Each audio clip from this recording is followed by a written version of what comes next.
Siz bugün gördünüz, bizde yana oyun var. Tabaldırıklarda bizni kızlarımız oynayırlar. Mına uli folklordan çıkan soyları, çıkan oyunlarımızı unutmasın bizni milletimiz. Bizni milletimiz gururlansın. Çünkü bizde var en insanivi ansambli, kaytarma ansambli.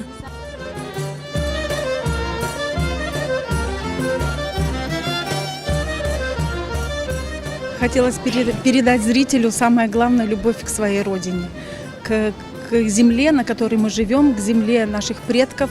И только от нас зависит, насколько мы будем правильно ее беречь, сохранять не только землю, море, солнце, небо, но, конечно же, нашу культуру. Культуру, на которой стоит и будет стоять наш крымско-татарский народ.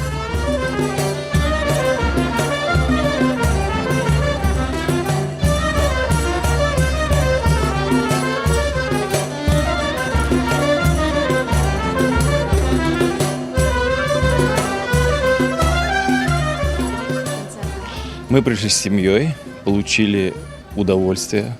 Замечательная программа. Ансамбль наш самый ведущий, скажем так, фольклорный ансамбль «Хайтарма». Мы всегда посещаем его концерты, но сегодня удивили новой программой. Мы получили большое удовольствие. Великолепная подача всей программы, всего венка той программы, которую подготовили на сегодня. Тонко и мудро, сохраняя традиции своего народа, доносят это к зрителю. Это просто великолепно. Но это, наверное, конек Хайтармы.